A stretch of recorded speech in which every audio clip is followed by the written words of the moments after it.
On a cold October night, Bill, a seasoned truck driver, was navigating the desolate stretch of Route 66. The highway was empty, and the only sound was the steady hum of his truck's engine. As the moonlight flickered through the trees, Bill spotted a figure on the side of the road, illuminated by his headlights. A man stood there, thumb out, signaling for a ride. It was rare to see a hitchhiker this late at night, especially on such a deserted road. Bill hesitated for a moment, but decided to stop. He pulled over and rolled his window down. The man outside looked cold and tired, dressed in a plaid shirt and worn-out jeans, an old baseball cap shading his eyes. "Need a lift?" Bill asked, his voice breaking the silence. "Thanks," the man replied, his voice barely more than a whisper. He climbed into the passenger seat with a slow, deliberate motion, settling in as if he belonged there. As they drove, Bill tried to make conversation. "Where are you headed?" he asked,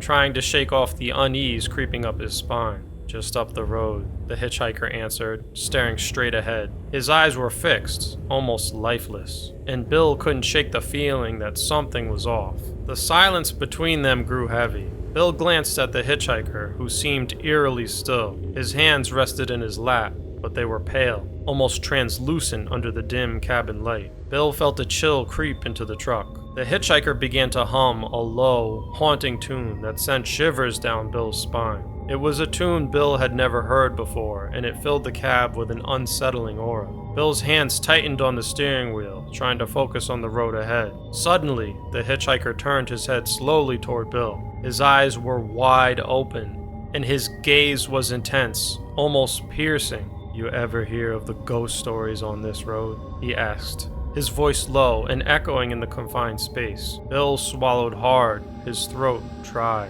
"Yeah, a few," he replied, trying to keep his voice steady. "People say the spirits of those who died on this highway still wander here," the hitchhiker continued, his voice taking on an eerie, distant quality. "Always looking for a ride, never finding peace." Bill's heart pounded. He forced a laugh, but it sounded hollow. "Well, I hope they don't find me," he joked weakly. The hitchhiker's lips curled into a strange smile, and he looked back at the road without another word. The humming resumed, filling the cabin with the same haunting melody. Bill's skin prickled with unease. As they approached a rest stop, Bill decided he needed a break.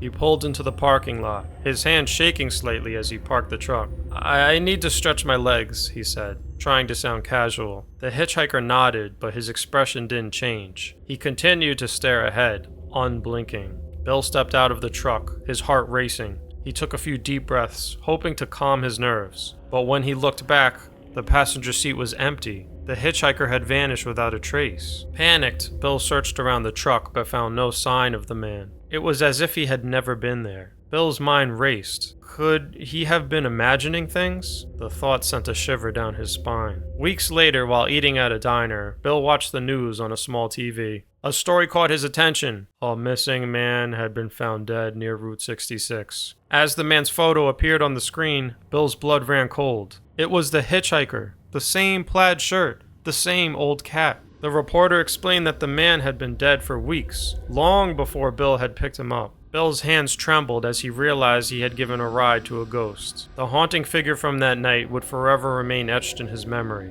a chilling reminder of the strange and eerie encounters on Route 66.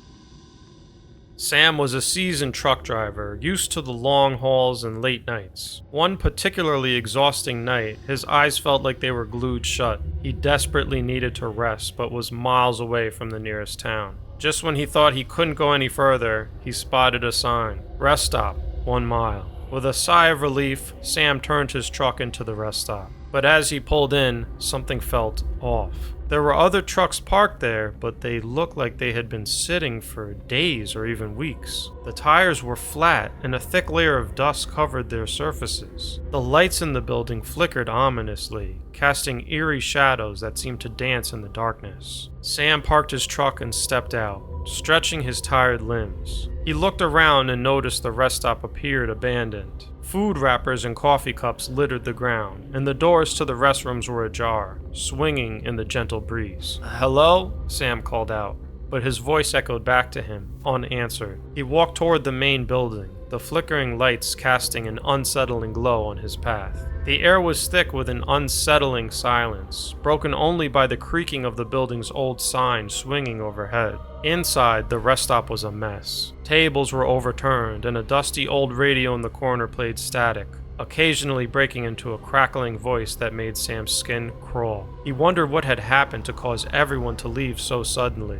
As Sam explored further, he found the manager's office. On the desk, there was a note dated 2 weeks ago. The note was from an employee who wrote about hearing weird noises at night and how it was creeping them out. I heard the noises again last night. These aren't normal noises. I'm done working the night shift, the note read. Sam's heartbeat quickened. Maybe whatever had scared these people away was still out there, and he had to leave. Rushing back to his truck, Sam tried to start the engine, but it was dead. Panic set in as he realized someone or something had tampered with it. He needed to find another way out. Remembering a garage he had seen earlier, Sam sprinted across the parking lot. Inside, he found a car with the keys still in the ignition. With trembling hands, he started the car and it roared to life. Just as he was about to drive away, he saw a glimpse of something moving in the shadows. Creatures, unlike anything he had ever seen, were making the same weird noises described in the note. Without looking back, Sam sped out of the garage and onto the highway.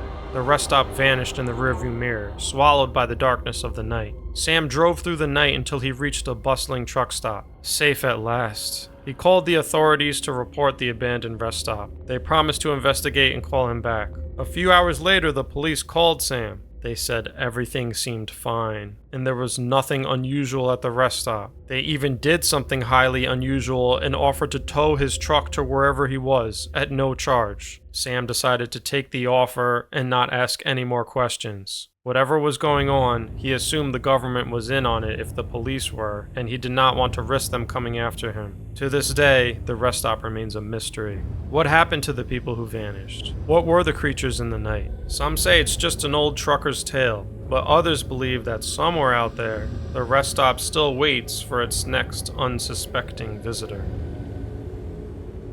It was a cold winter night, and Joe was driving his big rig through the mountains. Snow began to fall heavily, quickly covering the road in a thick white blanket. The wind howled, and visibility dropped to almost nothing. Joe knew he needed to find other trucks to travel with for safety. He switched on his CB radio, hoping to find a convoy. "Breaker, breaker! Any drivers out there?" Joe called out. To his relief, a voice crackled through the speaker. "Sure thing, driver. Fall in behind us. We're up ahead. Just follow our lights." Joe spotted the lights of several trucks in the distance and quickly caught up. As he joined the convoy, he noticed something odd. The trucks ahead had logos for companies he hadn't seen in years, like All-Star Freight and Old Town Logistics. These companies had gone out of business long ago, but Joe didn't think too much of it. Maybe these were old trucks that had been repainted. The drivers chatted over the CB radio, but their conversations were strange. They talked about routes and destinations that didn't make sense, mentioning towns Joe had never heard of and roads that didn't exist. Their voices were distant and hollow, like echoes from another time. "Where are you headed, Joe?" one driver asked. "Just trying to get through this storm to the next truck stop," Joe replied, keeping his eyes on the road. The night grew darker and the storm more intense. The snow swirled around them, making it hard to see the road ahead. Joe focused on the taillights of the truck in front of him, but every time a strong squall of snow obstructed his view, one of the trucks seemed to vanish. One moment, there were 5 trucks. Next, there were 4. Joe's heart pounded. "Hey, did anyone see that truck leave?" he asked nervously over the radio. Silence. Then, a chilling laugh echoed through the speaker. "Don't worry, driver. Just keep going." One by one, the trucks disappeared until only Joe and one other truck remained. Joe felt a knot of fear in his stomach. He rubbed his eyes, thinking the snow and fatigue were playing tricks on him. Suddenly, the last truck in the convoy started swerving, its headlights flashing wildly. It seemed to be heading straight toward Joe. He yanked his steering wheel to avoid a collision and lost control. His truck skidded off the road, crashing into a snow-filled ditch. Joe's world went black. He woke up to the bright light of morning. Police officers were standing around his truck, which was stuck in the ditch. "Are you okay, sir?" one officer asked. Joe nodded, dazed. "What happened to the other trucks? The convoy?" The officer looked puzzled. "There were no other trucks, sir. The highway was closed last night because of the storm. You were the only one out here." Joe's mind raced. Had he imagined the whole thing? He climbed out of his truck, shaken but alive. As the tow truck pulled his rig from the ditch, Joe glanced down the road. His blood ran cold. There, driving past the crash site, was one of the trucks with an outdated logo, just like the ones from the convoy. Joe never drove that route again. Some say he encountered a ghostly convoy of long-lost trucks and drivers from the past. Whether it was a hallucination or something more sinister, Joe's story serves as a reminder that the open road holds secrets best left undiscovered. Jack was used to long hauls across the country. From New York to California, he had seen it all. Early one chilly morning, Jack began his usual route, sipping on a fresh cup of coffee as he left the bustling city behind. But something felt different this time. As he drove through the early morning fog, a small black sedan caught his eye. It was parked at the edge of the truck stop where he had just filled up his tank. The car's dark tinted windows concealed its driver. Jack shrugged off the odd sight and merged onto the highway, his truck roaring to life. Hours passed and the sun rose high in the sky. But every time Jack glanced in his rearview mirror, the same black sedan was there, following him from a distance. It was a constant, silent companion on his journey west. Jack tried to shake off the growing sense of unease. He thought maybe the car was just heading in the same direction. But as he crossed state lines from New York into Pennsylvania, the sedan was still there. Each time Jack stopped at a rest area or a truck stop, the car would pull in soon after, always lurking as many spaces away as it could. The driver never got out. The sedan's windows stayed up, and the figure inside remained a shadowy enigma. Jack's mind raced with questions. Who was this person? Why were they following him? By the time Jack reached the end of Pennsylvania and was coming up on Ohio, his nerves were frayed. The constant presence of the sedan had turned his once pleasant journey into a nightmare. Determined to confront his pursuer, Jack pulled into a truck stop just outside of Pittsburgh. As he parked his truck, he watched the black sedan glide in behind him, stopping under a flickering streetlight. Jack's heart pounded in his chest. He couldn't take it anymore.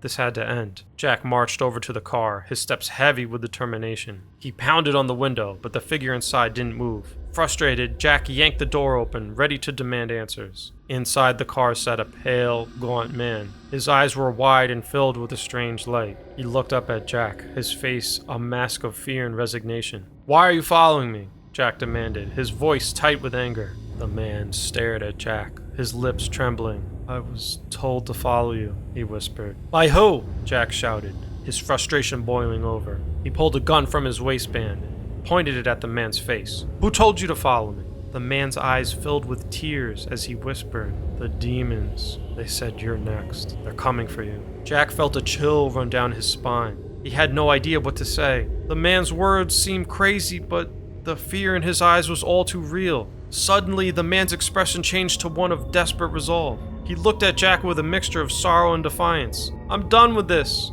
he screamed. Before Jack could react, the man slammed the car door shut, started the engine, and sped off. Jack watched in horror as the sedan swerved off the edge of a nearby cliff, vanishing into the abyss below. The air was still as Jack stood at the edge of the cliff, staring down into the darkness. The eerie silence was broken only by the distant echoes of the car crashing far below. Jack's mind reeled with disbelief and terror. Had he just watched a man driven to his death by something unimaginable? Jack returned to his truck, his hands shaking. The rest of his journey was a blur. Every time he checked his mirrors, he half expected to see the black sedan, but it was gone, lost to the shadows. Weeks later, as Jack drove through the quiet back roads of Montana, he thought he had left the horror behind. But one night, as he navigated a lonely stretch of highway, he heard it.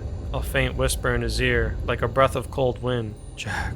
He froze, gripping the steering wheel tightly. The whisper came again, sending a chill down his spine. "We're coming for you."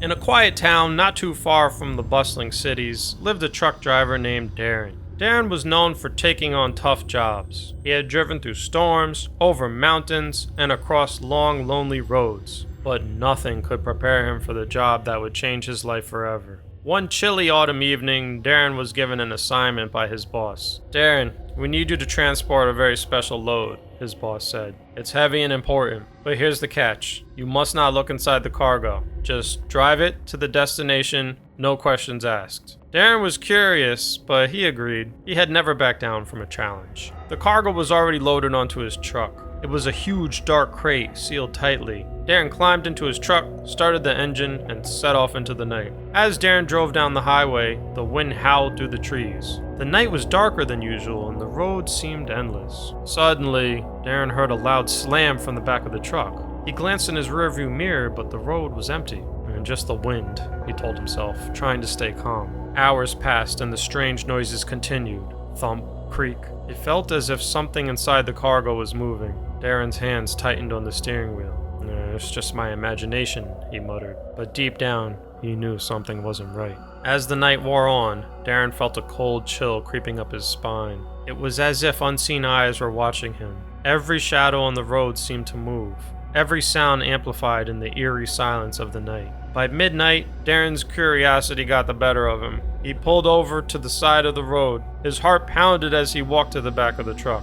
He knew he shouldn't look, but he couldn't help it. He had to know what was in the crate. With trembling hands, Darren pried open the crate. As the lid creaked open, a foul smell filled the air. Inside the crate was something Darren had never seen before. It was a large, ancient-looking chest, covered in strange symbols. The chest seemed to pulse with a dark energy.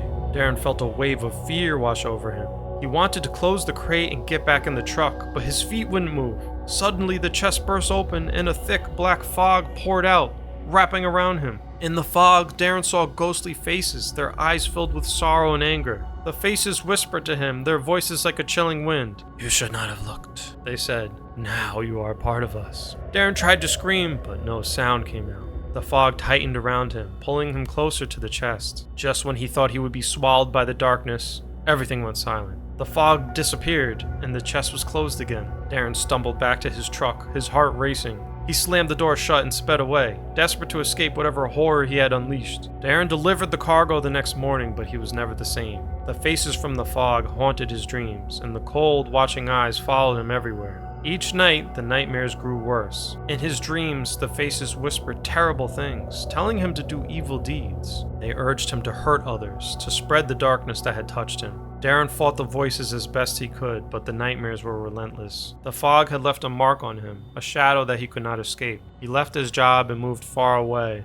hoping to forget the night he opened the crate. But the memory stayed with him, a chilling reminder of the darkness that lurked within. His nightmares then started to give him instructions. He told him to kidnap people and bring them to a temple in the jungle somewhere for a sacrifice. Darren resisted the nightmares until one day he saw a news segment about a newly unearthed temple in the Amazon rainforest. It was the temple from his nightmares. He started looking up plane tickets and prepared to travel to the temple. He was so defeated by his nightmares that he was ready to give in and make them reality.